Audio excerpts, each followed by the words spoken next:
MPs were visiting Eskom to try and find out about what is being done by the board and management to address the ongoing electricity crisis.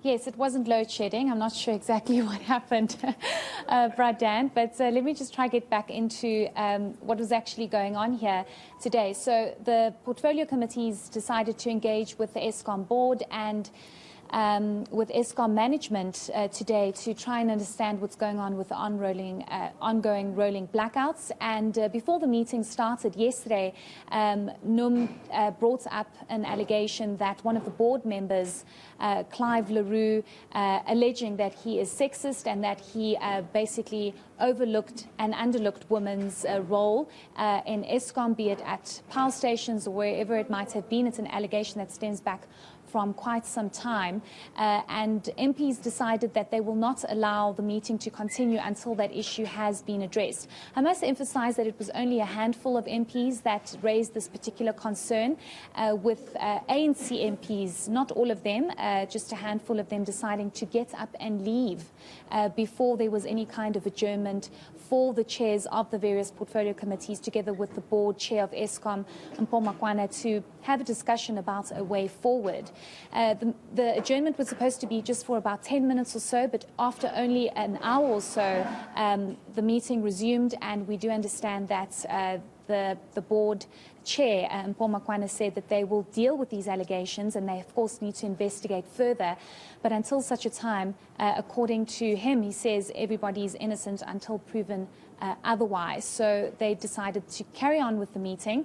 But it didn't last very long, Dan, because soon after that, we were informed that the CEO, Andre de Ruyter, needed to be excused as he had further engagements and a very important meeting at 12 o'clock with the World Bank. And when he presented a number of slides, he then got up and he left, and MPs were outraged and they felt as though they cannot continue with the meeting because they need the CEO, which is Andre de Ruyter, and the COO, Jan Oberholzer, to be present in the meeting so that they can be held accountable according to members of parliament. And the meeting didn't last very long. After that, the board was released and the portfolio committees decided to stop the meeting, and they will probably continue with this meeting next week, depending on availability. So South Africans, members of parliament, are none the wiser as to what exactly is going on or to get those answers that they were looking for, Dan. Yeah, I understand as well, Heidi, that there's been some concerns expressed about the safety of employees in Eskom. Yes, I think part of the presentation by Andre de Ruyter, when he did get an opportunity to present the state of Eskom and the number of power stations, he specifically spoke about some staff members being targeted. He spoke about a manager specifically needing to go to work every day with a bulletproof vest. He specifically spoke about how Tutuga Power Station is a problematic one. There's been a lot of sabotage and theft that's been going on there, and it's obviously problematic and impacting the performance of the power station. Let's perhaps listen to what the CEO had to say about this.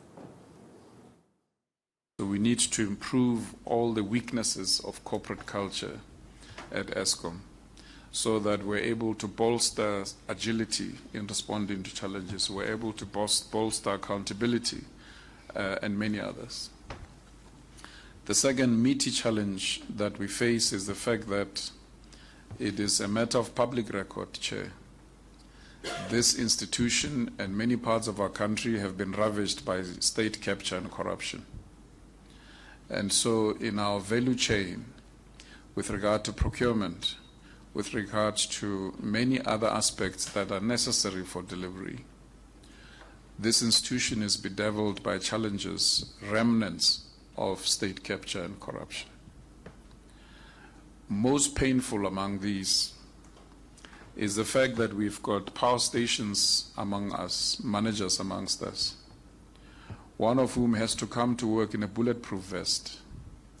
His family is constantly under protection of the security forces because of the stance that they took to try and undo certain aspects that bedevil that power station. And that power station is one of the one most challenged in terms of low energy availability factor.